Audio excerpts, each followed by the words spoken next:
Hi, guys. So it says that I am now live. So if you can see and hear me, I see in the chat I'm called support rather than Mary. So if you can see and hear me, let me know. And okay, Stacy says she can hear and see me. So I'm going to guess you all can, but why don't you just type real quick and let me know that's the case. We do know, because we ran a little test on this, that there is a delay on the message. So when you, oh, Ginny says see and hear, great. When you type, when I say something and then you hear it and then you respond and type, there's all kinds of delay. So we'll just juggle all this. It'll be fun. So far, I see a few people here. I see Teresa, I see Ginny, I see Paramita, I see Anastasia. So hi, guys. So delighted to see you here.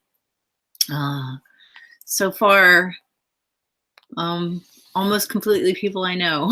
So that's really nice. And we did have a lot of signups from people I don't know, so we'll probably have some of those people joining us too, which is very awesome. And welcome. So let's just get started here a little bit. All right, great. So as we're getting started here, feel free to say hi and introduce yourself. And also, you might want to go ahead and grab a piece of paper and a pen, or open a little note in your computer if you prefer to do it that way. Stacy, by the way, is my wonderful assistant. And I'm going to, Stacy, let you keep track of the chat, okay? And I'm going to just stay recording and doing the class and let you guys take care of that. And then I'll check in with the chat when I'm ready to look for the answers to questions, okay? Otherwise, I get a little ADD. So let me just note that this is a workshop on self-sabotage. And therefore, I think it's a pretty good bet that everybody who came has some kind of relationship to self-sabotage. And I want you to know that stepping up for this is a step toward empowerment, because a lot of people self-sabotage, but they don't really claim it. They blame others, right? And there's a sort of hierarchy of responsibility, and blaming others is the least responsible thing.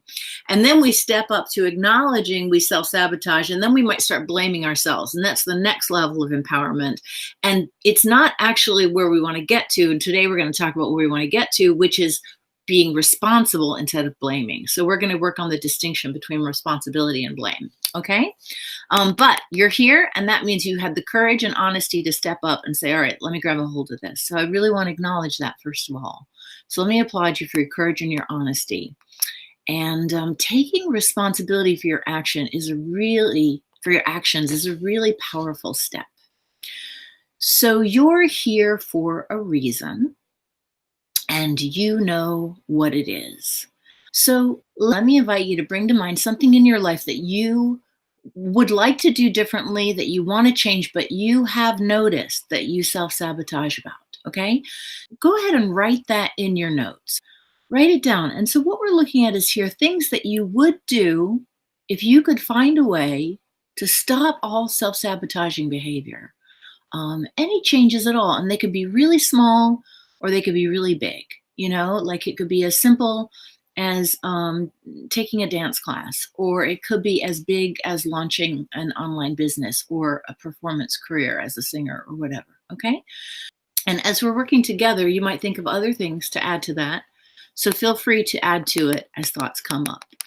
And then if this is something that you'd be willing to share in the chat, if it doesn't feel too vulnerable or personal, go ahead and share with us something you would do differently, something you would launch, or you would change, or you would end, or you would start, or you would modify, or you would learn, if you knew you could stop all self-sabotaging behavior, okay? Now, Let's just note some of the ways that you have been sabotaging these desires or hopes or dreams, okay? So it could be that with some you've never gotten started, with others you tried it for a while but you gave up, you started but you just are kind of procrastinating on taking the next step. Another way we self-sabotage is we make what we would call dumb mistakes, right? Mistakes you know better, and then you make it, and maybe you make it again. And then maybe you make it again. Maybe you talk to people about it who you know are going to shoot your dreams down, right? Like maybe you call that sibling or that parent or that friend who you just know they're not going to say, yes, I believe in you, you can do it. So you talk to naysayers. Maybe you make a mistake or fail, and then you beat yourself up and you use that to prevent yourself from starting again, trying again. So what we're doing is we're writing down some of the ways you have sabotaged your already existing desires and goals and dreams. Maybe you have some unique ways. My experience is that when I really have tried to do something that falls into the areas that I am most scared of and self-sabotage around, if I try and push forward on it, I will go to extremes to make it not work.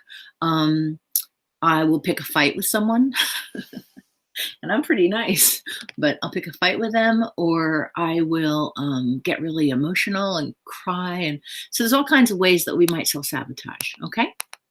And again, any of these that you're comfortable enough to share in the comments, go ahead and share them in the comments.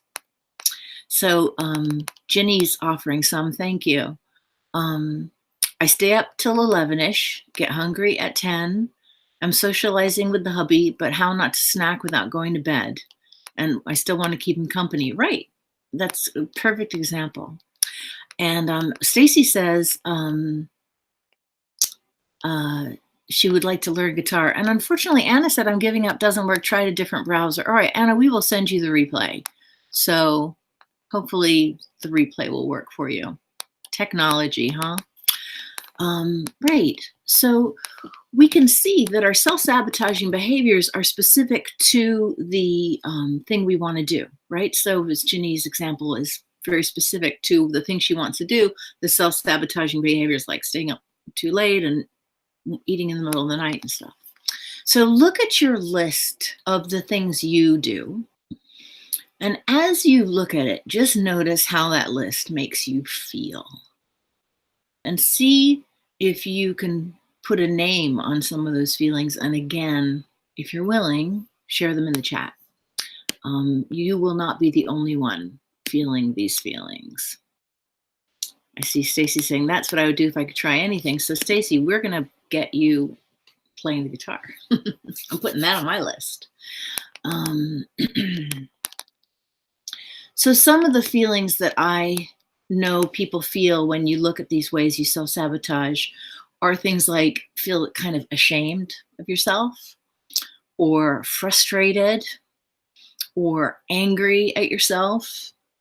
Maybe you even feel hopeless, like, oh, I've tried this so many times and it doesn't seem to make a difference. Maybe you feel pathetic, like, God, I'm such a pathetic loser. I remember one time I was trying something really hard. I was really trying to change my whole life. And, and Teresa says, makes you feel tired, discouraged. Yes. I was trying to change my whole life, and I was really pushing myself, and I wasn't being very successful, but I wasn't giving up.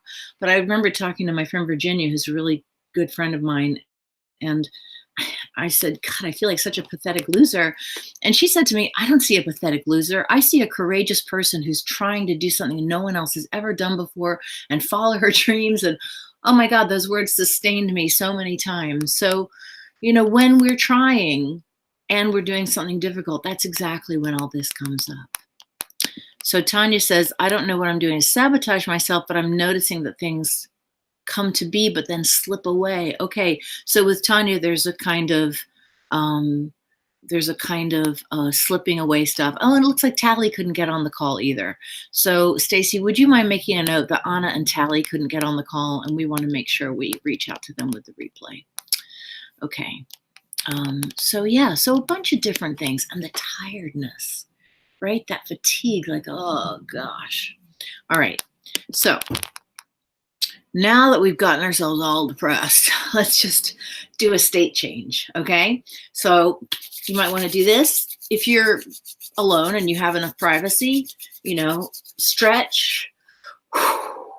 Maybe move your arms around, shoulders back, shake your head, maybe even stretch your face out. Maybe scratch your head, mess up your hair, and fix your hair to make it look good again. And if you can't do any of those things, I'm going to give you another thing you can do. So maybe you're at the office and you can't do any of those things. So if you can't, and even if you can, put your feet flat on the floor, sit up a little straighter, shoulders back. So your feet are flat on the floor, you're supported, your posture's a little better. Deep breaths. And now we're going to use the next 3 exhalations to release into gravity on each exhalation. So take a breath and release. You don't have to collapse, but just release. Take a breath, release. Take a breath, release. Okay. So as we were doing that, did you notice that it didn't feel good, that the feelings got sort of present? And as we start to feel those feelings like ashamed, angry at ourselves, hopeless, pathetic, et cetera, we get less and less empowered feeling, more and more overwhelmed, and less likely to do what we want to do. All right. So now, having established that for ourselves, and I'm sure a few of you experienced that, I'm just going to check in with the chat one more time. Teresa says, I let that slip away too. Right. Okay, great. So we can see commonalities arising, right? Okay. So after several people asked me, what do I do about self-sabotage? I decided it would be a good thing to create a webinar that people could then refer to and I could just offer to people. And we could connect more and do a little back and forth and figure it out. So here we are. And while I was getting ready to do it, I asked myself, what can I offer in essentially a 1-hour webinar that would actually help? Right? And so as I thought about it more, I thought about tips, and suggestions and strategies, blah, blah, blah. I realized it would be a total waste of your time if I gave you tips about how to stop self-sabotage, because, we've all read those articles or watched those videos, the 3 things or the 5 things or the 10 things that you need to do to be happy, or you need to do to stop procrastinating or whatever, right? Those articles are everywhere. And the suggestions are good. It's just reading the articles is not effective, because while those things would help, in order to make them work, you actually have to do them. And not only that, since the topic is to avoid self-sabotage, then the nature of this is, even if I gave you like the best tool in the world that I knew would work, and you even tried it, because the issue is self-sabotage, chances are almost all of us would find a way to sabotage it. That's just how it works. So instead, I asked myself why some of us sabotage ourselves in the first place. And what I really got to is this feeling sense that is connected. And I thought, where do these feelings come from? So I want to offer an important context here. I have a lot of years of working directly with people and working with them long enough to see what works and doesn't work. And I don't want to exactly brag, but I think it is useful for me to tell you that in my career, I have heard numerous times something along the lines of, wow, this is the first time therapy has worked for me. Or, wow, this is the first time I feel like I really get it, like I'm able to start making these changes. And this is because I'm able to work with people and we try stuff. And if it doesn't work, we tweak it. And if it doesn't work, we tweak it. And so everything I'm telling you has been tried out, not just for myself, which would be some information, but with other people too. And I think it's important for you to understand this because there's a lot of people out there now in the internet telling us a lot of things. But if they haven't actually tried them out with other people and seen what really works, they really don't know. And I'm fairly smart and I have tried plenty of things that did not work. So we really don't know what will work until we try it. So it felt really clear to me that 5 brilliant tips weren't going to work. We would need to address these feelings we've talked about earlier and how they make you feel more disempowered and make it less likely you'll do that thing that benefits you and moves you towards what you want, towards what you prefer. So I'm just going to check in with the chat. Let me know if this is resonating with you. Someone has joined us, Padma, hi.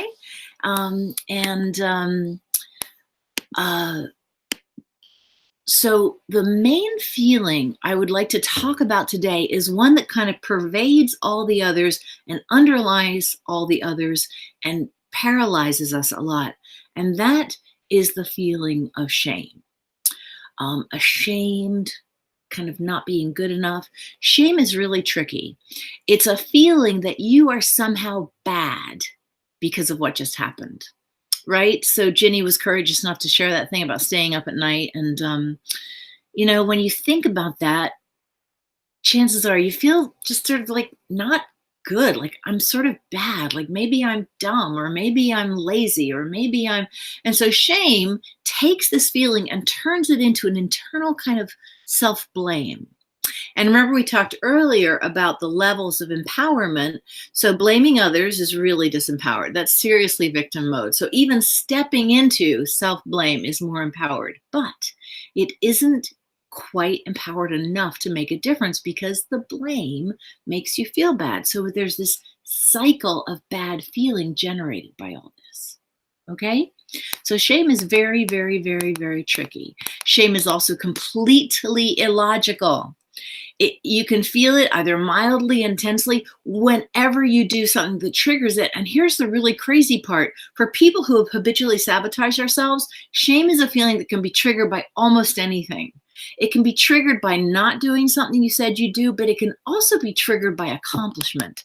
And that's really messed up. That's a place that gets very confusing for us. All right, good. So I'm just going to give you a quick example from my own life on this. When I was a kid, I was one of those really bright but disorganized students, right? So I had a lot of facility in learning. I was good at things like memorizing quickly and taking tests and giving oral reports. I could do that. Like you give me data, I feed it back in the way you want and get an A. I was one of those, right? Annoying, right?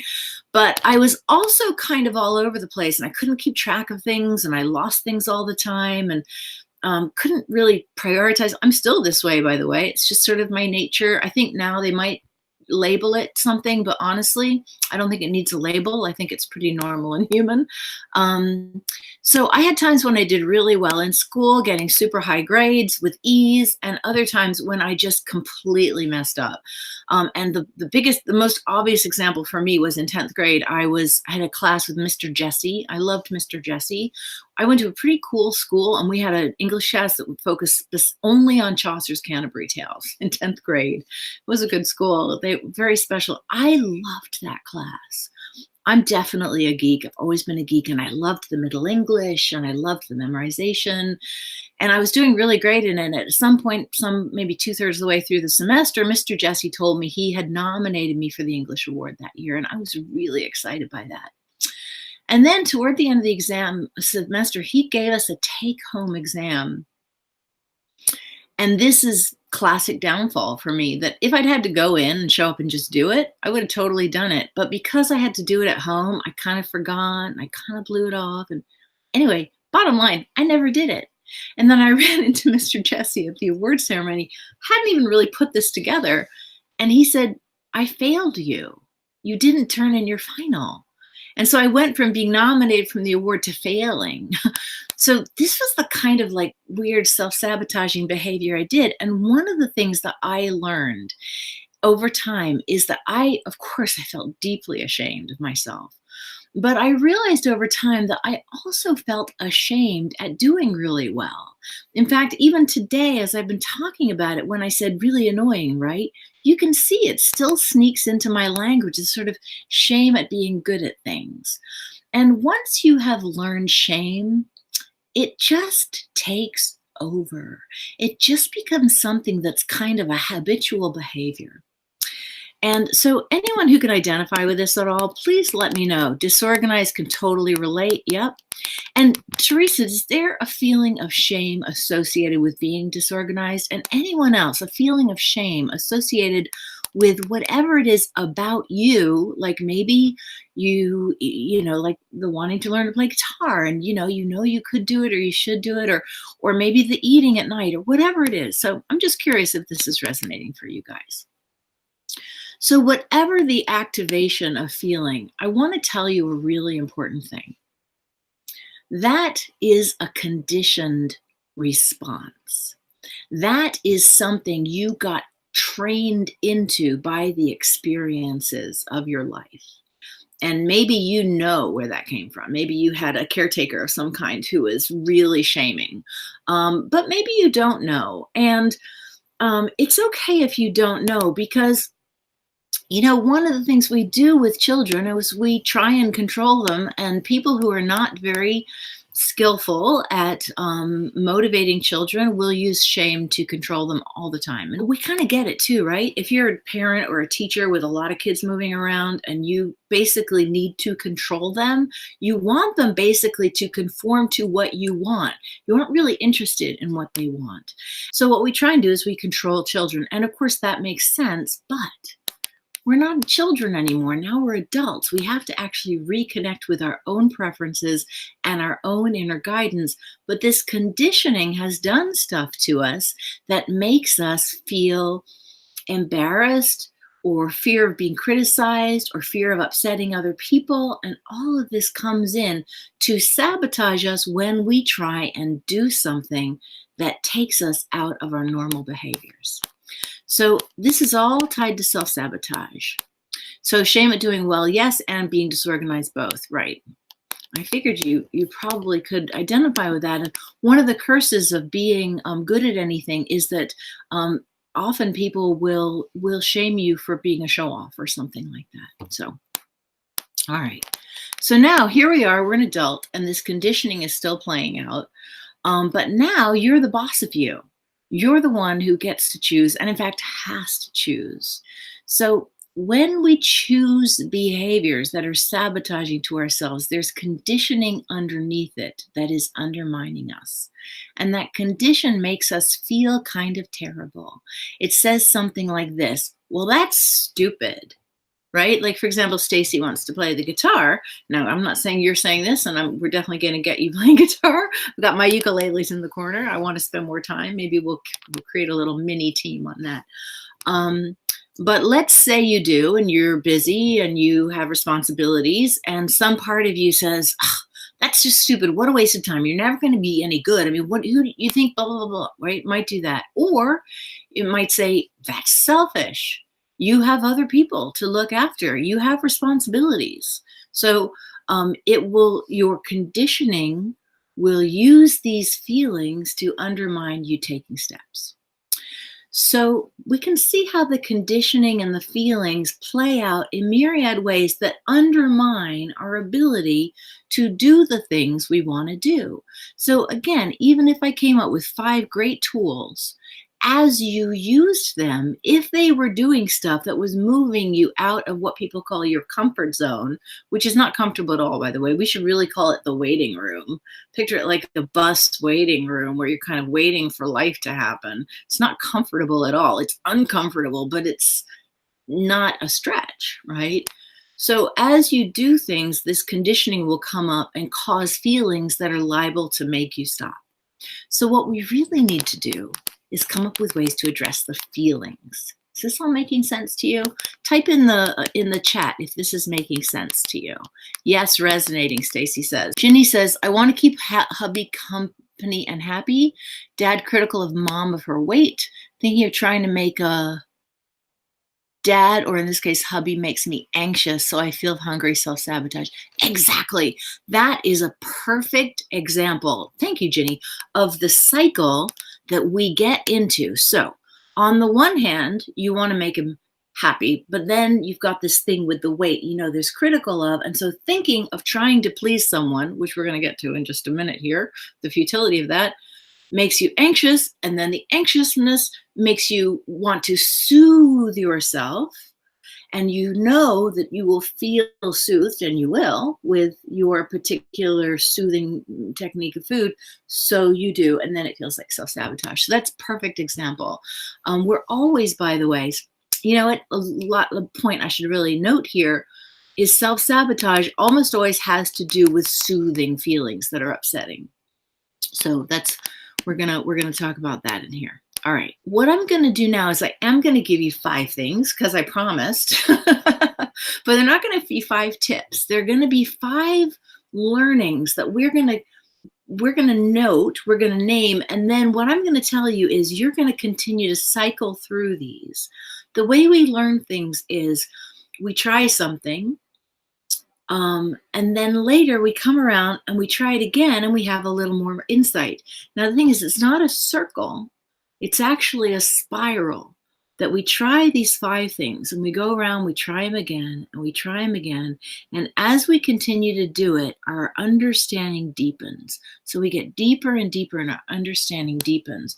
So these are 5 things that you can return to again and again and again, literally on a day-to-day or moment-by-moment basis that will support you in stepping into whatever the next choice for you is that will support what you want to have happen, i.e. stop self-sabotaging, or more accurately, move toward what you want.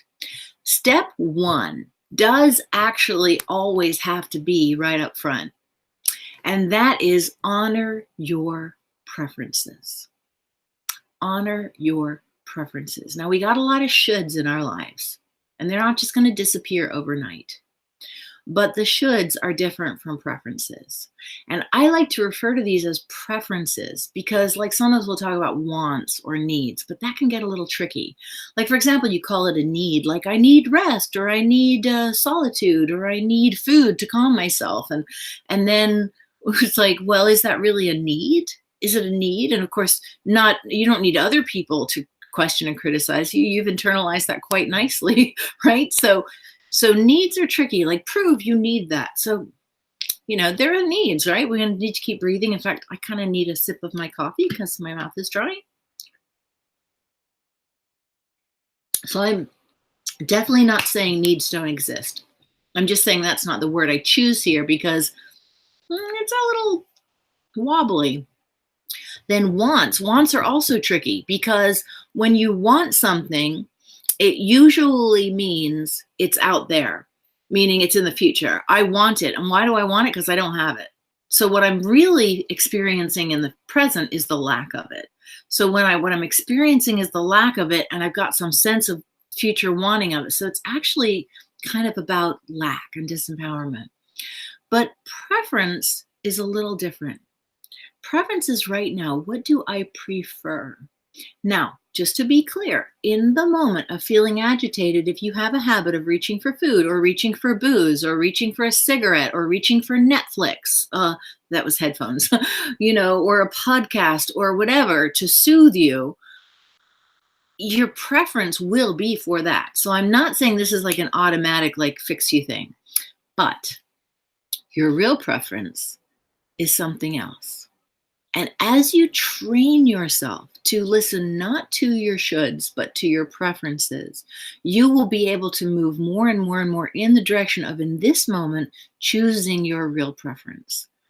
So we're going to talk about soothing too. So we're getting to that. But just to be clear, preferences. So your preferences matter. And I'd like you to begin to consider owning that word. Owning the word preference, like I prefer this. One of my beautiful friends, her name's Karen, and she was really a dear friend of mine from college. So we've been friends for a million years. And she grew up with a lot of shoulds. And at some point, she started to really reclaim her preferences. And she had to do this over a period of a couple of years, really training herself in the face of other people wanting her to do other things. And she came up with this phrase for herself where she said, people say, do this. Can you do this for me? And she would say no. And they go, oh, I really need you to do this. And she came up with this phrase where she would say, "I'm just not willing." I'm like, can't argue with that.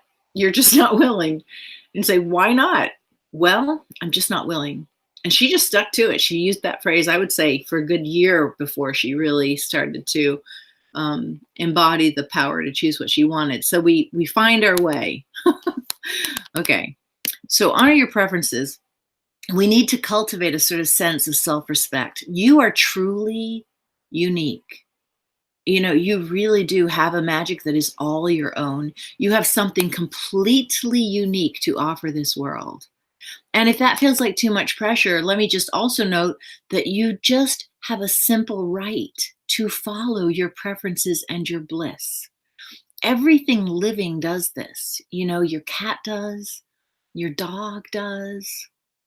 You know, they don't question, is it okay if I want this? They just want it. An earthworm does, a lion does, a tree does. They move toward the light. They reach roots out for the water, a tomato plant. Everything does.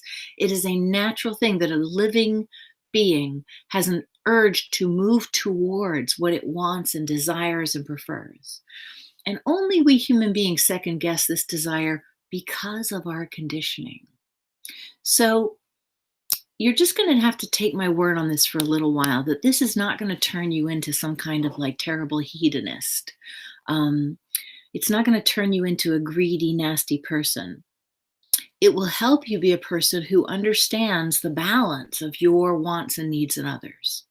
So honoring your preferences, it's an essential part of moving towards what you want. And the reason, or one reason for that, is because self-discipline, which is what most people think of when they think about self-sabotage. I need self-discipline. Self-discipline is not going to work to overcome self-sabotage. You cannot beat yourself into stopping self-sabotage. You cannot discipline yourself into it. But what you can do is notice what you want and be willing to put effort toward it. So, you know, when people talk about self-discipline, they point to like great star athletes, or they point to anyone who's accomplished anything, musicians. You know, I want to tell you, I've been doing this work a long time. It's not that there isn't discipline in it. It's just that it isn't discipline. It's joy. It's delight. You don't need to tell a basketball player, go through, shoot some more baskets. You know, I don't need to tell a musician or an artist, go do your work. Now, I'm not saying that musicians and artists don't do that. And maybe even athletes once you reach a certain point. But what I will tell you is that won't last. People who do that, they burn out. I've seen so many musicians and fine artists burn out. When you use discipline to try and make yourself do something, it's a very limited kind of energy. But when you follow your own preferences, when you're moving in the direction of your delight, then you have a chance to reconnect with natural learning, the way kids do while they're learning to walk. You know, like kids don't second guess themselves. They try and get up, they fall. They try and get up, they fall. They try and get up, they fall. They try and get up. Whoa, they got their balance, they fall. Right? They don't go, oh, I'm such a failure. They just keep trying. And anyone who's really successful has some of that in them. Entrepreneurs, the same way. They're not busting their butt to work hard. They might be working hard, but they're excited, or they're going to be burned out soon. There's really only two ways on that. Okay. So that's the first thing. Honor your preferences and let them guide you. The second thing, so that's number one. The second thing is you got to stop beating yourself up. Now, that's really tricky because the conditioning to beat yourself up is going to be pretty strong.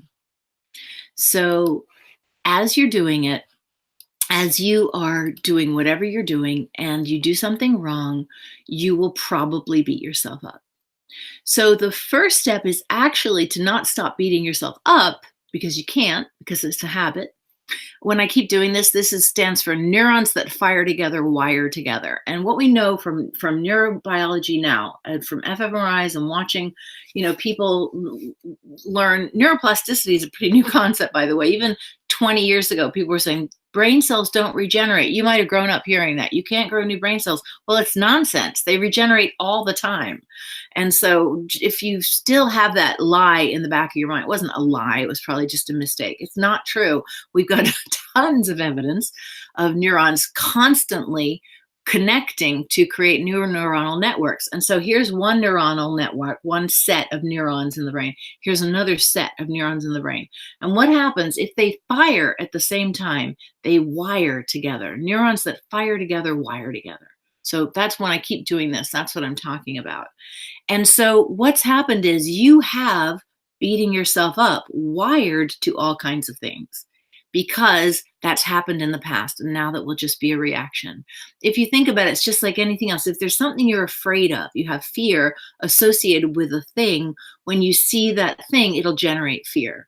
And even if, like, say you have fear of dogs because you were bitten by a dog, and you look at a dog and it's sleeping over in its bed in the corner and it's not even looking at you, nonetheless, because of this connection, the dog will trigger fear in you. And it's just how it is. But these can be separated too. They are constantly being formed and reformed.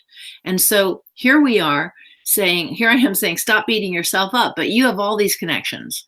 So the first step is actually stop beating yourself up for beating yourself up. Now, this might sound a little convoluted, but it's actually a really important key. I'm just going to check the chat. So it hasn't updated recently. Let me know if there's anything that's coming up for you. There are questions that are arising, and I'll be addressing them. Okay. So because you have conditioning and you have developed habits of beating yourself up and feeling ashamed and telling yourself you're dumb or you're stupid or you're lazy or whatever it is for self-sabotage, for doing stuff that isn't beneficial, the first step you have to do is say, oh, okay, I'm beating myself up. I'm beating myself up. And then you can use what I like to call the 3 magic words. Okay, got it. You notice that you're doing it. Now, you know, because I just told you that you came by that honestly, it's conditioning. This happens, I beat myself up. This happens, I beat myself up. And by the way, these are like Christmas tree lights, right? If you plug 2 Christmas tree lights together, if you light this one lights. It's non-optional, right? They're connected. So for now, you're going to do something and you're going to beat yourself up. You're going to think something and you're going to beat yourself up. But what you can do is you can say, oh, got it. I'm beating myself up. There's my conditioning. Then you use the 3 magic words, okay, got it. And then you stick your feet on the floor like we just did. You take a breath and you say, okay, I'm doing that thing. Now, as you did it, it'll have activated feelings. Remember those feelings. And if you were to check, you'll notice shame, exhaustion, fatigue, hopelessness, embarrassment, all the things we talked about. You'll notice those feelings are present, and they will absolutely feed in to make you feel worse and to beat yourself up more, to do the thing, to self-sabotage more, to do the thing that you always do, the eating of the food or the avoiding of the whatever, okay? So you've got to learn to deal with your strong feelings. And that's the first clue, is to say, oh, got it. I'm doing that thing. Feel on the floor, give yourself a chance to settle. You will settle, by the way, if you let yourself. You really, really will. Although it might be hard to believe at first. Okay. So number 1 was honor your preferences. Number 2, stop beating yourself up for beating yourself up. Okay. Eventually, you'll get to stop beating yourself up. That will change to a different number 2. But right now, that's it. Stop beating yourself up for beating yourself up. Okay. Number 3, take responsibility for yourself, but not for how others perceive you. So this speaks to what Jenny mentioned earlier, right? So you know that your habits and behavior are a conditioned response, because we just talked about that. And so it is, of course, your responsibility to find ways to modify them, but it is not your fault that you have them. That's beyond your control. That's in the past, and you're just that way at this point, and it changes. These are constantly forming and reforming, okay? So we're opening up to a new possibility, and the step is to distinguish between blaming yourself and taking responsibility. So taking responsibility sounds like, oh, I see I'm like that. Okay, let me see what I can do to step into a new response to it. That's responsibility, the ability to respond. Okay? Now, you can't take responsibility for other people's feelings or opinions or perceptions. You just can't. You cannot make other people happy or unhappy. In fact, maybe you know this. Maybe you already know you've got someone in your life, no matter what you do, you cannot make them happy, right? You can't make an unhappy person happy. And you can't make a happy person unhappy. A person who's really like good, you try and like rain on their parade, they're like, oh, okay, well, don't know why you're like that, but I think I'm going to head out. You can't actually make anyone feel anything. Now, I'm not saying you won't influence them and they won't blame you for how they feel, but no one can make us feel anything, and we can't make anyone else feel anything. We must take responsibility for our own feelings, but we can't take them for others. So you can try and make others happy or unhappy, and you can totally bend yourself into a pretzel to please them and try and get their behavior to change. But two major fatal flaws in that plan are, first of all, there's usually more than one person. So already you've got differing opinions about what you should do, right? So you're not going to win there. And the second thing, as we said, you can't make someone feel anything. So this is not about being unkind or not caring for others. It's just understanding you really can't control them. But as long as you're trying to, you'll get caught in this loop of thinking they should be making you happy. So we've got to free ourselves from that and say, I am responsible for me. I am responsible for my happiness and my well-being, and I am not responsible for your happiness and your well-being. So this is a really big learning, but it's really key to doing this thing that will allow you to move forward. Because if you want to do something that is going to break the mold a little bit, there are going to be people who have opinions about it. All right? So that's actually going to come up in number 5 a little bit too. But that's really important. Take responsibility for yourself, but not for how others perceive you. Okay, number 4, you gotta reframe failure. All right, failure is something that we who have learned to sabotage ourselves feel really terrible about. But I'd like to try and describe this comic to you. I tried to find it somewhere. It's on the web. We'll find it. One of us will find it. We'll share it, okay? The comic had blocks of squares falling on a guy, and each one was labeled failure, failure, failure. And the guy was kind of cowering on the ground, and he was covered in a pile of blocks. Each one was labeled failure. And then the next cartoon was the same guy and the same blocks, but what he was doing was he was stacking them up like this. So here, here, here, here, here, here, here, here, here, here, here, here, and he was creating a staircase to walk up. And so that's what failure really is. And again, if we come back to the basketball players or the entrepreneurs or the little child, the natural learning process is loaded with failure, right? Basketball players, every single one of them has had gazillions of missed baskets. Little children learning to walk, every single one of them has fallen over and over and over again.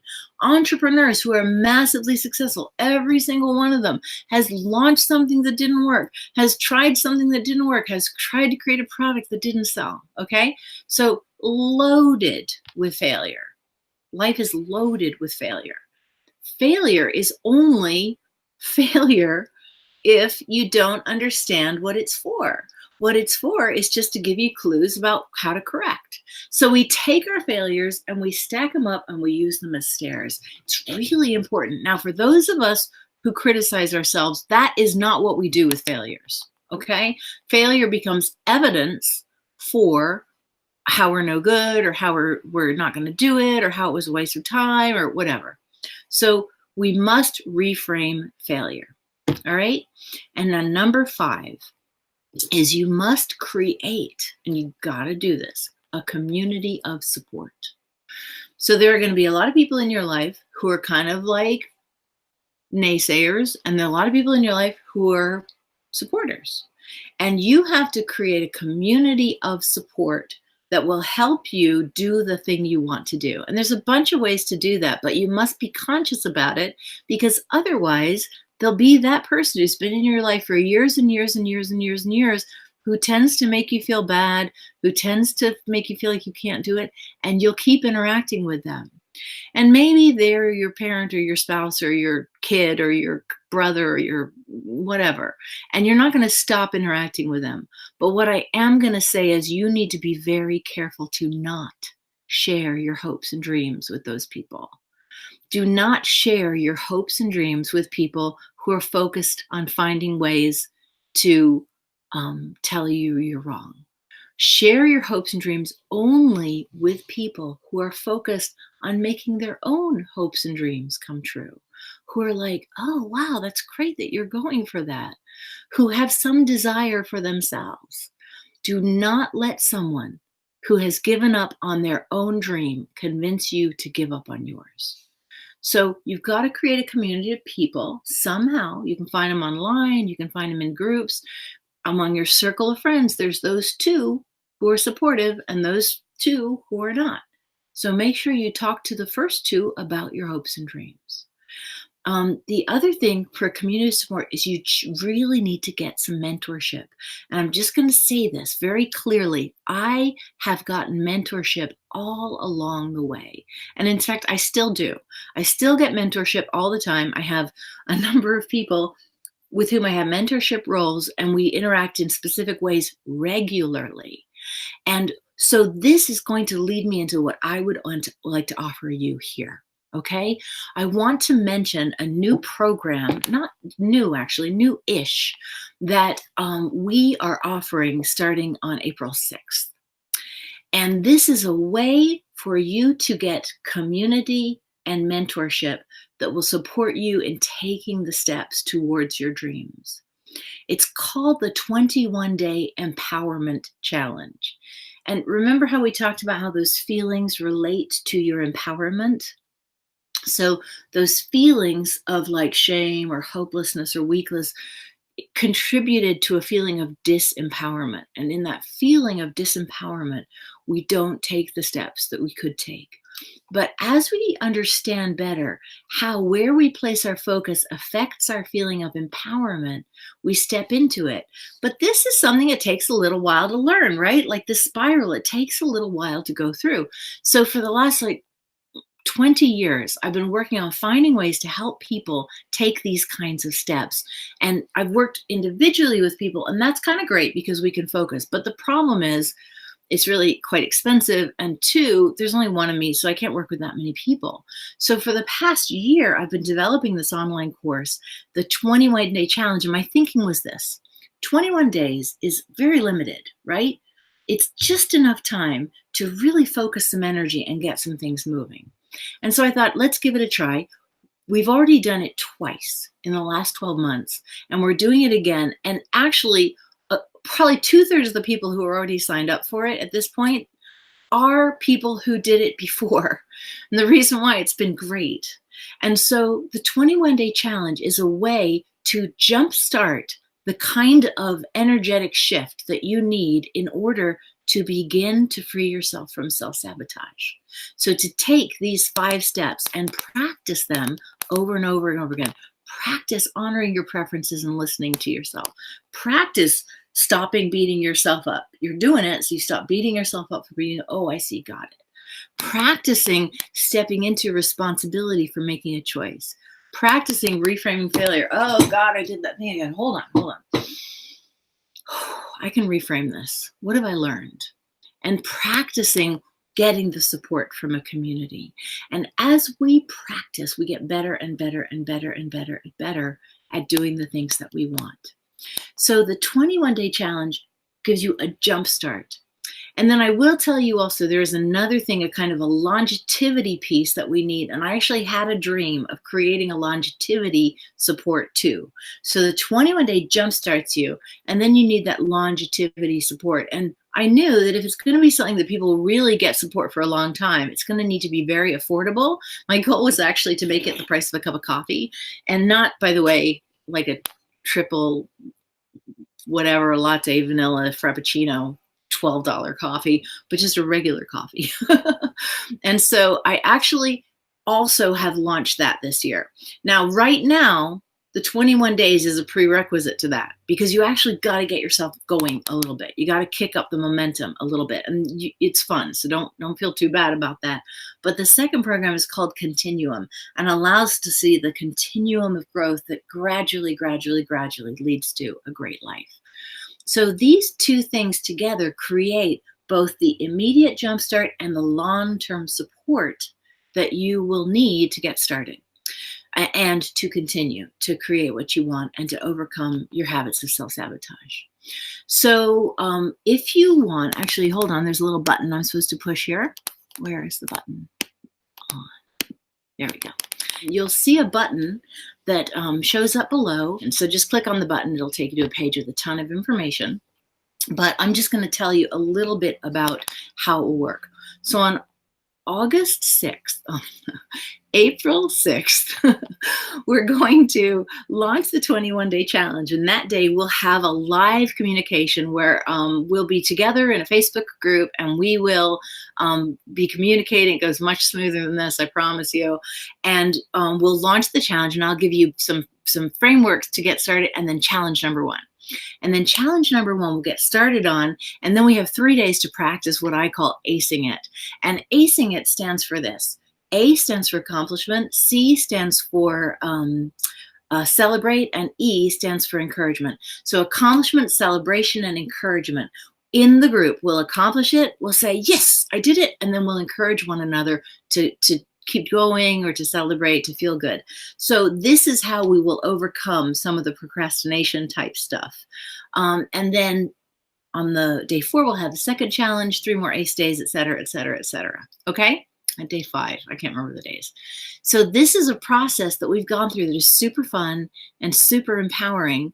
And at the end of it, you will have accomplished all these cool things that you'll have had a lot of fun in, and you'll see very clearly the connection between the practices and your feeling of empowerment and what you're able to do in your life. So on the page, by the way, there's a ton of testimonials from people who did it in the last 2 challenges, just literally this year, this 12-month year, and what they truly experienced. It's fun and it's wonderful. And as I said, most of the people who signed up early actually are people who've done it before because they felt so rewarded. Some of those are also in the Continuum program because, as I said, I made that ongoing and super affordable. So if after the 21-day challenge, you're inspired to get more support, it's available. And the cost for that, by the way, is $40 a month. And so really the cost of a cup of coffee, it's like $1.20 a day or something. So, so these are 2 programs that you can find out more about by just clicking on that button. Okay, so now I hope the button is live. That's the theory. And now I'm going to take a bunch of questions, and let me go ahead and set myself up, change to that. Okay, now I'm going to go into the chat and have a look at what the questions are.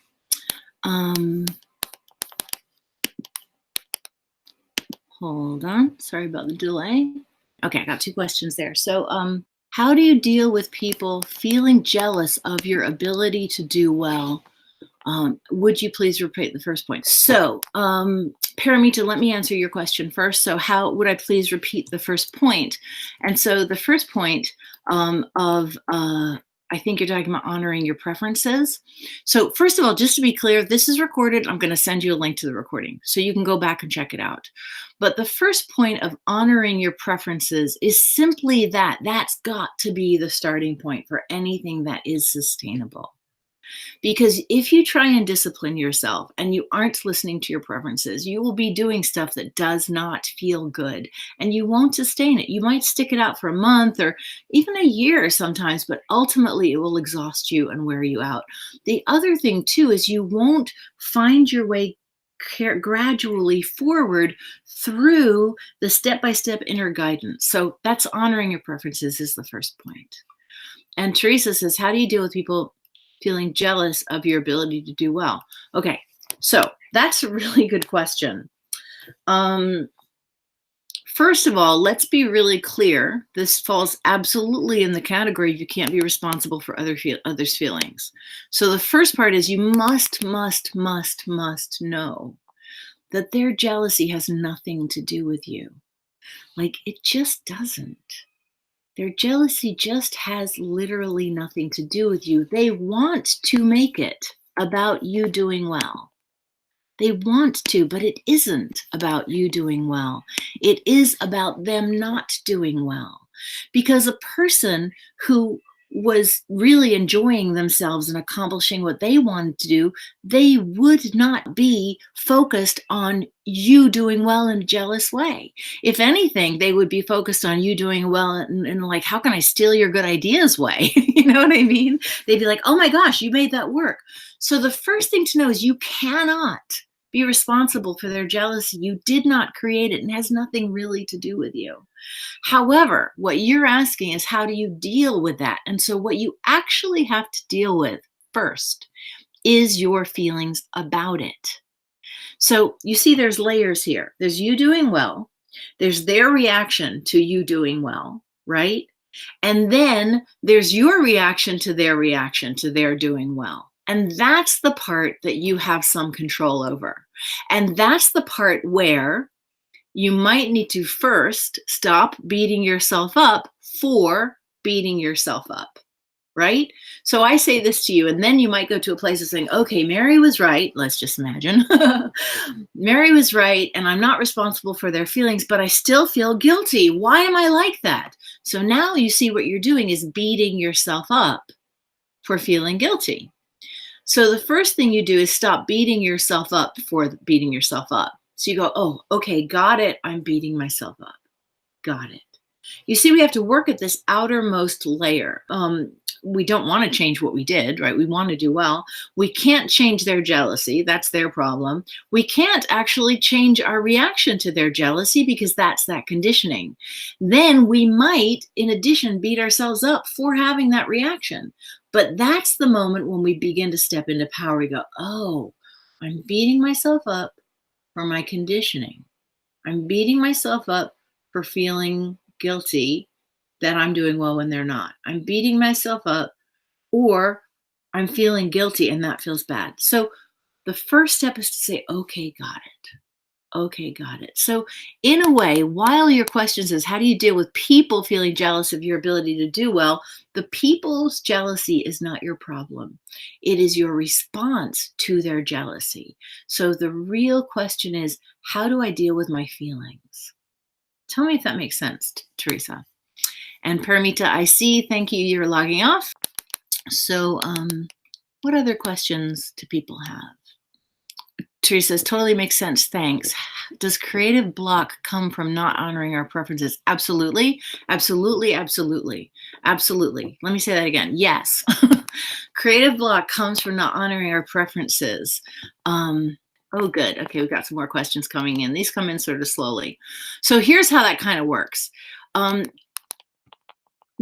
Not honoring your preferences is probably a very long-standing habit for almost all of us, right? It took me so long. I'll tell you a little story. I'm going to come back online here and take that card down. I'll put it back up in the end because apparently I've got to do that for the webinar to end. But okay, am I back? Yes, guys. So when I was first learning how to really getting it, that I had totally lost track with my preferences. It's not like I didn't do some. I did, but for the most part, it was always tinged with others' approval, which is all about their preference, not mine, right? As I became more and more aware of this, it became weird to me how out of touch I was with them. And I remember this one moment very vividly. I was probably around 30 at the time, and I was living in Brooklyn, New York. I remember very well I was on my way to a meeting with something or other. I don't recall what. And I got a message on my phone or something back in the day, probably a flip phone, right? That said it was canceled. Or maybe I got a phone call that said it was canceled. And in that moment, I thought, oh, great. And I immediately jumped to something I needed to do, some work I needed to do. I was kind of workaholic back then, by the way, real workaholic. I was a television editor and I worked literally sometimes 20-hour days, which is crazy.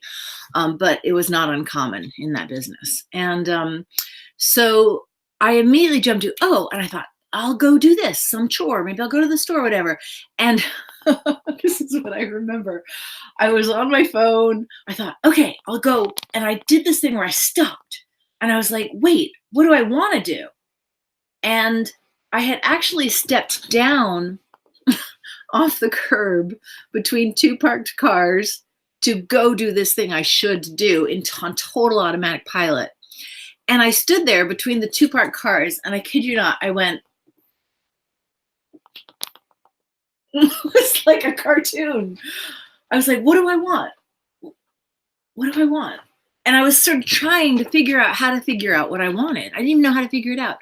And in that moment, it was very clear to me that what I wanted was so far below all the list of things I should do. It was going to take me some simmering down and quiet to get to it.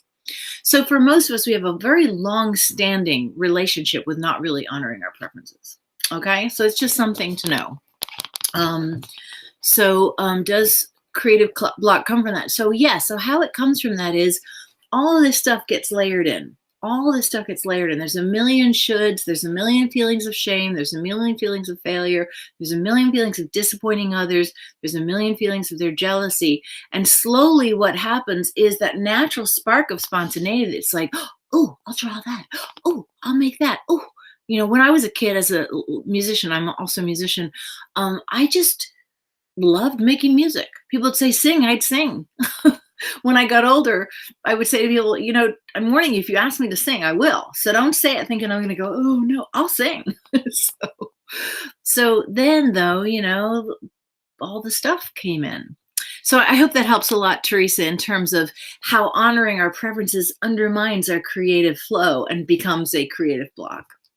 So then Ginny says, insight. I don't want to watch the TV he does. I like his company. I wish I wouldn't need to watch TV. I will get him headphones, I guess. Okay, so great. That's a good step, and you'll see how that goes. Now, here's the thing. Let's remember, if that doesn't work, it doesn't mean that you failed. It just means you take that failure as a stepping stone to the next step, right? So if the headphones don't work, then you figure out another thing, okay? And Jenny says, here in retirement land, I found quite a few couples whose hubbies haven't cultivated many hobbies. Therefore, the wife feels to keep him happy, she's got to find married couple things to do. It's rather pervasive. Yes. So today I'm relearning I'm not responsible for another's happiness. Yes. And the nice thing is when you stop being sort of the concierge, the cruise concierge, like, let's do this fun stuff. And you're actually like, okay, honey, well, you didn't seem to enjoy that very much. So I'm going to go off and do this fun thing with my friend or by myself. I don't know about you, but I love being by myself. The gap for him will actually make him wake up a little bit more to his desires. But that's his job, not yours. I'm just saying that there'll be a payoff for him too. Okay, so then Tanya says, so Teresa, great. I'm glad that was helpful. Tanya says, I wanted a romantic relationship and created it. And now I find myself in a predicament on following my own path. So I'm going to infer from that, and once you add stuff if I'm inferring incorrectly, okay?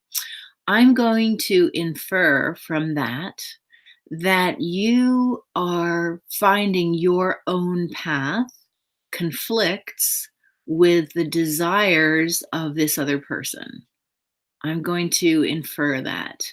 And And yeah, so this is for sure tricky. And as you guys many of you know, I'm married and I'm married to a very headstrong person. We have a dog rescue, and the dog rescue is actually her thing. And so the two of us are both very focused on creating lives that have very little to do with one another, and that, so I really get the predicament.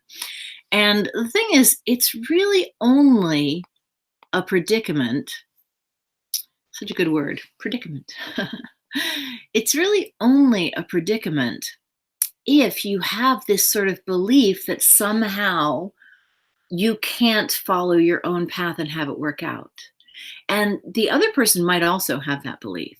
But it really only takes one person to say, you know what? That isn't the case.